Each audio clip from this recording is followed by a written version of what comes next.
Le numérique libère l'innovation, devenant ainsi un important vecteur de croissance dans une économie en crise. Contrairement à d'autres industries, il ne nécessite pas d'investissement lourd et un simple ordinateur grand public suffit dans de nombreux cas à développer un service nouveau qui pourra ensuite évoluer de façon simple et passer à l'échelle sans difficulté. Notre invité est Guillaume Djondo. Il est commissaire chargé à l'organisation du Togo Digital Award. Avec lui, nous allons parler du numérique, outil d'accélération, de croissance et du développement durable. Nous allons également parler de son événement Togo Digital Award. C'est un plaisir de vous avoir sur ce plateau. Guillaume Djondo, bonjour, vous allez bien? Bonjour, je vais bien, merci. Et vous? Je vais bien également. C'est un plaisir de me retrouver dans vos locaux. Allez, le développement du numérique au Togo, comment on peut, si on peut le dire, schématiser cela?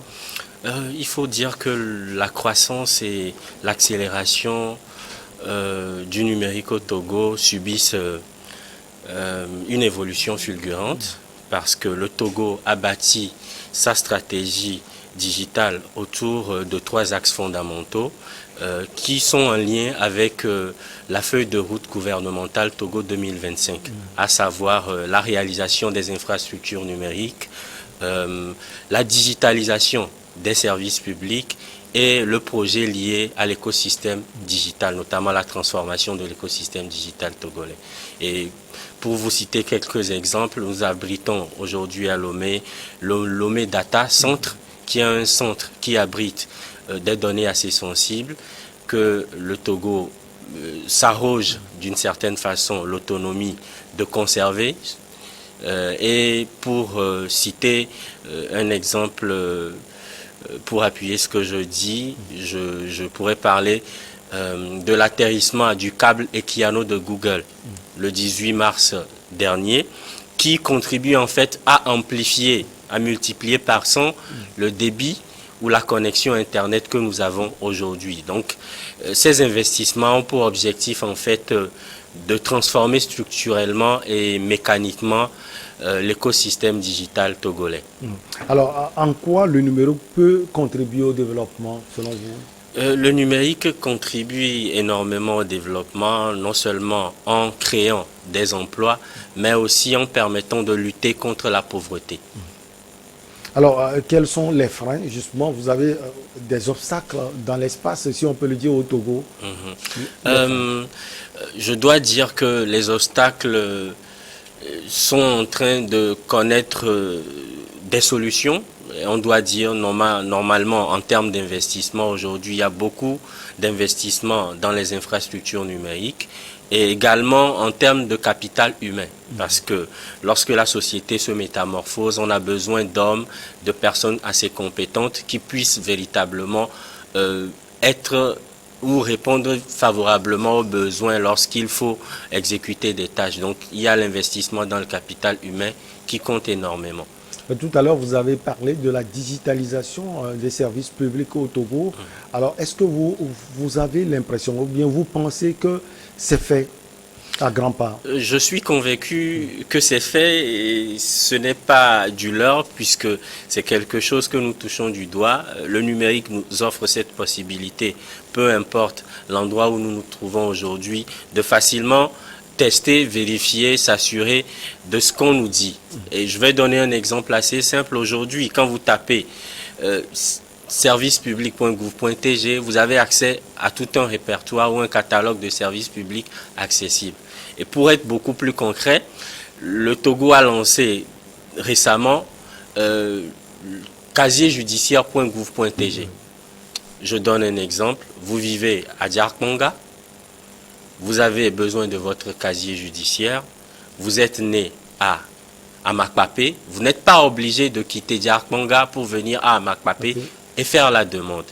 Vous renseignez le site casier-judiciaire.gouv.tg, vous renseignez le formulaire, vous payez soit par Flouz ou par Timoni, et ensuite vous renseignez le mode de récupération. Est-ce que vous vous déplacez pour récupérer ou vous récupérez par la poste? Et donc quand vous renseignez toutes ces informations, le service s'occupe de vous envoyer votre document que vous avez demandé, ou plutôt vous laisse le choix de venir récupérer vous-même afin de décharger que vous avez effectivement récupéré la demande que vous avez introduite. Donc voilà un peu l'objectif de la digitalisation, c'est rapprocher les usagers du service public des agents. Donc faciliter l'accès, donc rendre accessible, rendre beaucoup plus gratuit, c'est-à-dire faciliter en fait l'économie. Si vous quittez Diark-Manga pour venir récupérer à Makpapé, vous allez dépenser plus que le coût d'Internet que vous utilisez pour enseigner le formulaire. Donc voilà ces possibilités, ces opportunités que le numérique offre au GAL aujourd'hui. Justement, parlant de frère Guillaume Djondo, est-ce que vous avez l'impression que c'est tous les Togolais qui maîtrisent cela, parce qu'il y a une question de moyens également? Absolument, absolument. Tous les Togolais ne maîtrisent pas encore. Même quelque peu qui maîtrisent ne l'utilisent pas à bon escient. Et c'est pour cela que nous avons pensé le concours Togo Digital Award pour éduquer, sensibiliser et orienter les jeunes frères et sœurs qui excellent aujourd'hui dans l'environnement numérique togolais. Alors, à part Togo Digital Award, comment y remédier, c'est-à-dire comment apporter des solutions à ces freins? Pour apporter des solutions à ces freins, la première des choses à faire, c'est investir d'abord dans les infrastructures. Il y a quelques années en arrière, il était difficile pour moi et pour vous de nous connecter depuis nos téléphones à la maison. Aujourd'hui, c'est possible avec les opérateurs que nous avons parce que l'État a choisi de fluidifier le mécanisme qui permettra de facilement rendre accessible et à coût réduit Internet. Et aujourd'hui, nous avons Internet à la maison parce que le ministère de l'économie numérique et de la transformation digitale a pris tout de suite le taureau par les cornes pour permettre en fait aux opérateurs de téléphonie d'investir également et d'accompagner le changement structurel que l'État veut. Ensuite, investir dans le capital humain, je l'ai dit tantôt, c'est éduquer les jeunes, éduquer la jeune génération qui arrive à l'usage des outils numériques qui passent d'abord par l'ordinateur, par le téléphone portable, par la tablette. Leur permettre de savoir qu'il y a au-delà de l'usage de Facebook, de Twitter, d'Instagram, d'autres opportunités qui se présentent parce que le numérique offre naturellement des opportunités et des marchés aux entrepreneurs, aux PME, PMI, etc., etc. Alors, Togo Digital Award comme solution, si on peut le dire, pour remédier à ces freins, vous l'aviez dit tout à l'heure dans votre développement, c'est quoi concrètement ce projet Togo Digital Award? Merci. Le Togo Digital Award, en réalité, est le premier concours national qui couronne les acteurs du numérique au Togo. Ce concours a pour objectif de révéler et mettre en lumière les talents, le génie et la créativité des acteurs du numérique, tout simplement. Et l'objectif, en réalité, c'est de permettre non seulement aux individus, mais aux institutions d'atteindre leurs objectifs en matière d'engagement, de visibilité et de performance. Alors, vous l'aviez dit, révéler et mettre en lumière les talents du numérique. Alors, comment s'est faite la sélection? En réalité, c'est un concours que nous avons pensé pour permettre aux gens de candidater. Et donc, ce n'est pas sur une nomination. Cette année, du 14 mars au 14 avril, nous avons ouvert la phase de candidature. De Lomé à Saint-Cassé ou à Mango, nous avons permis aux Togolais de candidater. Donc, vous candidatez, vous postulez en présentant le projet que vous portez ou que vous avez réalisé. Ensuite, du 18 avril au 6 mai, il y a un jury constitué de professionnels, notamment M. Larson, président du jury, qui est directeur des ressources humaines, Dr Yao Baglo Namouin, qui est professeur à Izika, Dr Achonuglo, qui est directeur du Centre informatique et de calcul de l'Université de Lomé, et Madame Bettina Maher, qui est chargée du projet digitalisation et transformation du Togo au niveau de la GIZ. Donc, ce jury composé de 4 profils, 2 femmes et 2 hommes, ont trié les candidatures que nous avons reçues pour sélectionner les meilleurs profils qui répondaient aux critères qu'ils ont établis.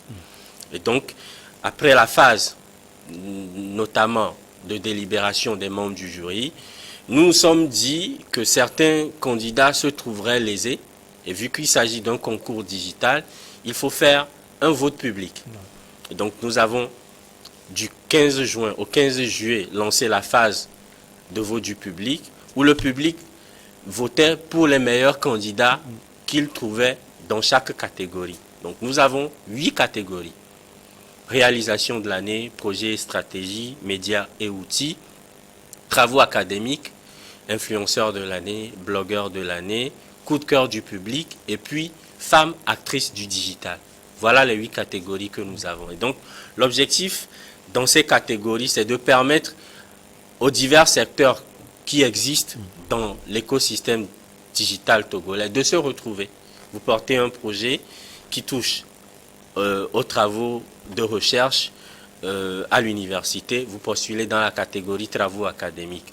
Vous présentez une application où vous avez une casquette de photoreporter, vous candidatez dans la catégorie médias et outils.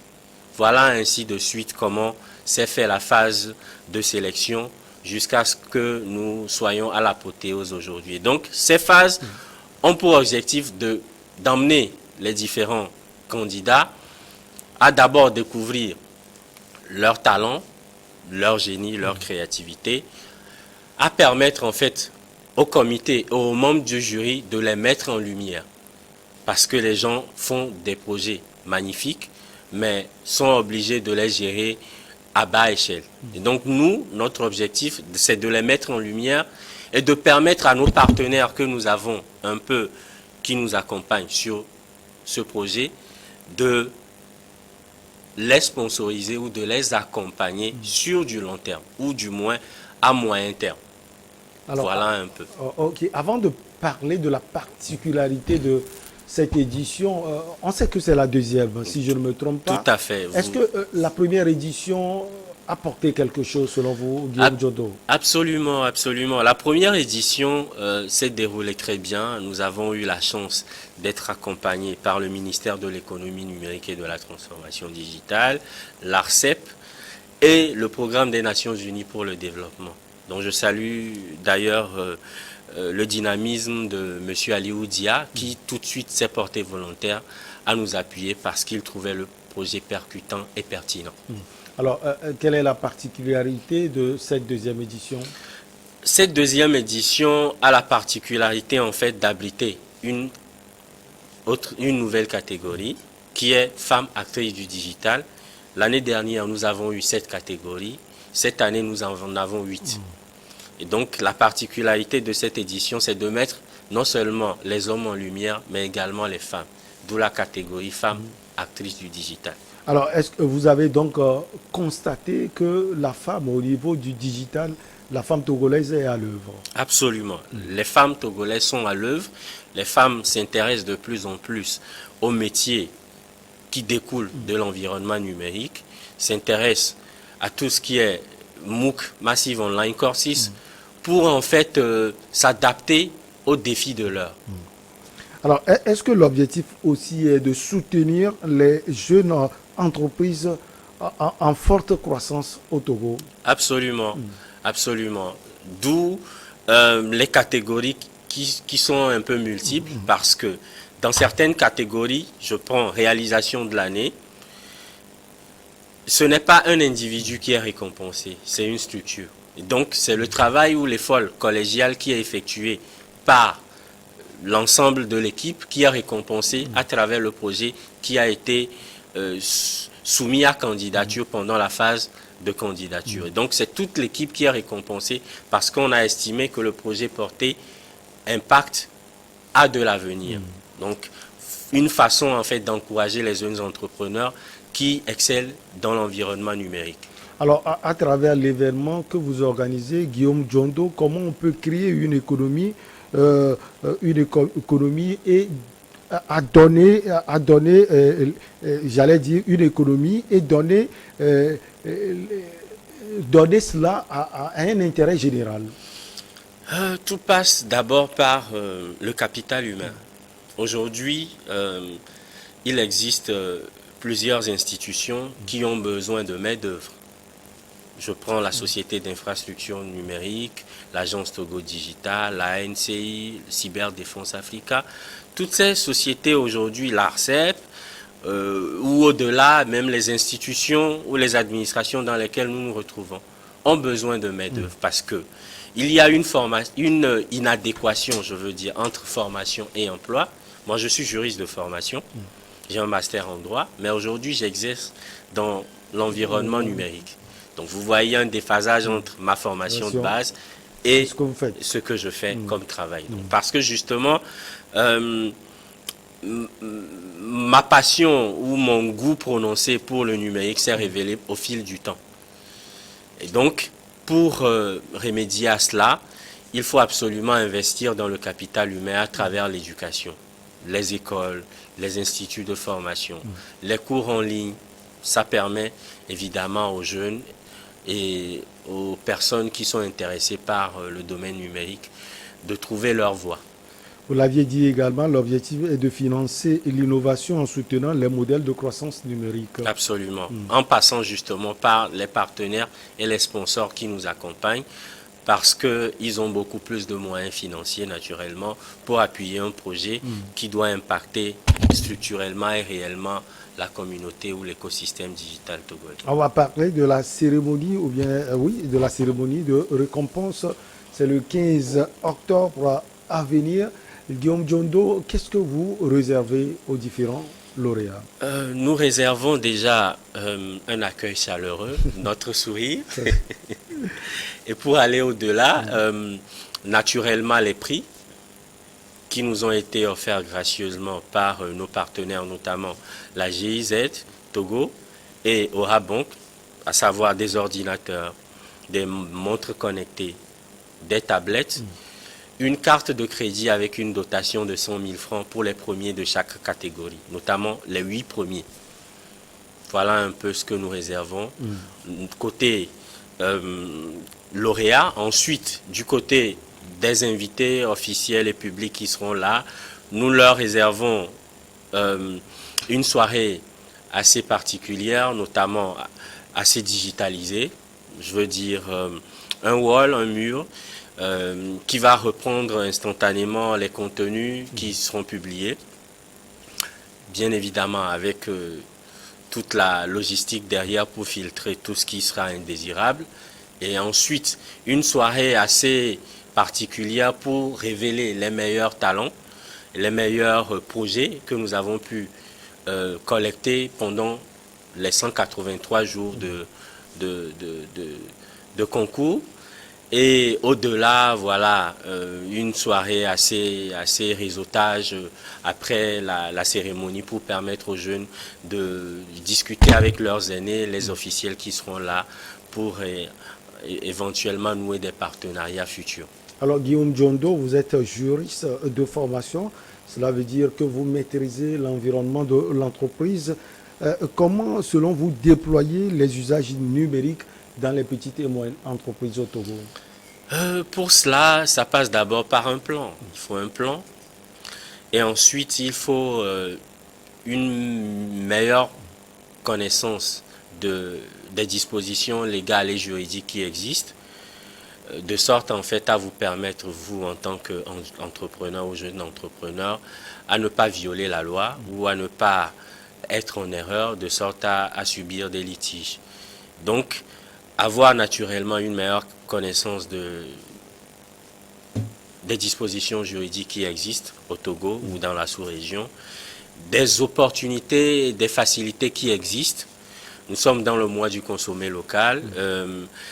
Le ministère du Commerce, de l'Industrie et de la Consommation locale s'attelle aujourd'hui à ramener les gens à une prise de conscience effective dans l'usage des outils et des produits, des services et des biens qui existent dans notre communauté. Et je dois citer par exemple des applications qui existent, qui nous permettent de facilement nous déplacer d'un endroit à un autre, des outils qui nous permettent de facilement avoir des informations liées à des produits qui existent en pharmacie, des applications qui nous permettent de facilement effectuer un virement d'un compte bancaire à un autre. Voilà un peu des outils à notre portée que nous devons promouvoir et porter pour rendre l'environnement numérique beaucoup plus digeste et plus facile à chacun d'entre nous. Alors, le numérique peut-il construire l'industrie du futur? Tout à l'heure, dans l'introduction, je le disais, que cela ne demande pas trop de moyens. Est-ce qu'avec l'élan que vous prenez aujourd'hui, Guillaume Diondo, le numérique peut construire l'industrie du futur au Togo? Absolument. Je pense d'ailleurs que je l'ai dit à l'entame de mes propos, le numérique contribue énormément à l'environnement futur. C'est justement pour ça que le président de la République, son Excellence M. Faure Essor-Zimna Gnassingbé, a travaillé énormément avec les membres du gouvernement pour mettre en place la feuille de route gouvernementale Togo 2025, en se basant sur 3 secteurs prioritaires et en se fondant sur 3 axes que le ministère de l'économie numérique et de la transformation digitale, je salue d'ailleurs le leadership de la ministre Sila Larson, qui aujourd'hui s'attelle en fait à la réalisation des infrastructures numériques, à bâtir et à transformer structurellement le service public ou les services publics que nous connaissons et aller au-delà, asseoir véritablement un projet de digitalisation de la communauté togolaise. Aujourd'hui, si je peux vous appeler facilement via WhatsApp, c'est parce qu'il y a des infrastructures qui facilitent cela. Si je peux facilement utiliser des applications, c'est parce qu'il y a en fait un mécanisme autour. Et donc progressivement, je crois que nous tendons vers une société transformée ou une société digitalisée, on doit le dire si vous me permettez le mot Michel, parce que l'État s'emploie à penser les choses autrement. On l'a vu très certainement avec la crise Covid. L'État a utilisé un projet assez particulier appelé Novici pour faire des transferts monétaires et satisfaire des populations vulnérables. C'est une première, ça n'existe nulle part au monde. Le Togo a été le premier à penser et à asseoir, réaliser et à faire un bilan autour de Novici. Et quand vous suivez, vous vous rendez compte que ça a été des têtes bien pensantes derrière ces projets qui ont permis ces transferts monétaires pour soutenir les populations vulnérables. Je l'ai dit, le numérique contribue énormément à réduire la pauvreté. Et donc, dans le futur, c'est ce qui est prévu, emmener les gens à utiliser véritablement le numérique pour contribuer à une société beaucoup plus épanouie, à une société durable. Surtout à une croissance durable, les Togolais pensent à cela, le numérique donc pour une croissance durable. Absolument, le numérique pour une croissance durable. Alors on revient à l'événement. D'autres choses à souligner le 15 octobre prochain? 15 octobre prochain, quelques jours, quelques heures. Je pense que tout est fin prêt. Ce que nous prévoyons de faire à la cérémonie de récompense, c'est de mettre en valeur un sondage que nous avons effectué. Ce sondage, en fait, a eu pour but de collecter les informations liées aux métiers d'avenir. Nous avons identifié les différents secteurs qui intéressent les jeunes, les aînés, parce que la tranche d'âge de ceux qui ont candidaté est de 18 à 52 ans. Ces personnes se sont prononcées sur les secteurs qui les intéressent ou les secteurs dans lesquels ils exercent déjà. C'est une très bonne chose. Et ce sondage tient compte de 4 domaines assez particuliers. Le digital, l'informatique, la communication et le marketing. Rendez-vous certainement dans quelques heures pour avoir tous les détails liés à cela.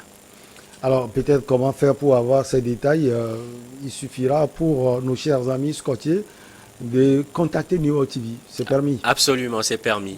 Contactez New World TV qui se fera le plaisir de mettre ces informations à votre disposition. Le sondage est déjà fait, nous avons les statistiques, le nombre de personnes, je pense 24 533 personnes ont candidaté.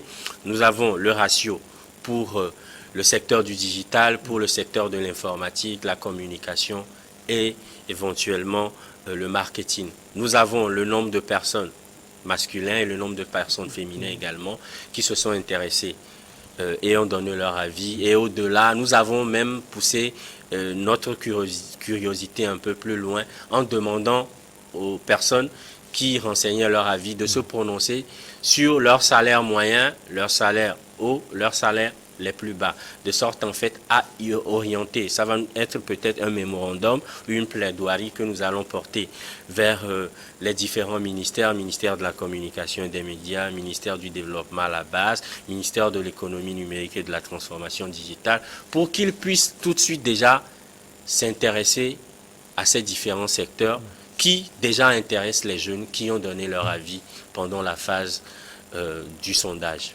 Alors Guillaume Diondo, ça a été un plaisir de vous avoir sur ce plateau. Ce fut également un plaisir pour moi, Michel. Un dernier mot, c'est un remerciement particulier à New World TV qui a accepté de nous recevoir dans ses locaux. Ensuite, à nos partenaires qui nous ont accompagnés cette année, je veux parler de la GIZ, Doha Bank Togo, de Festi, de Jufesti, de nos partenaires médias Sika Digital, Naolé Média, Océance News, et éventuellement à ces différents partenaires qui certainement s'intéresseront davantage à ce projet pour les prochains mois qui viendront. Le numérique, outil d'accélération, de croissance et du développement durable, ça a été un plaisir de vous avoir sur ce plateau, Guillaume Diondo. Vous êtes commissaire chargé de l'organisation du Togo Digital Award. Infini merci à vous. On va marquer la pause pour le journal et derrière, on reçoit nos invités pour Regard Croisé.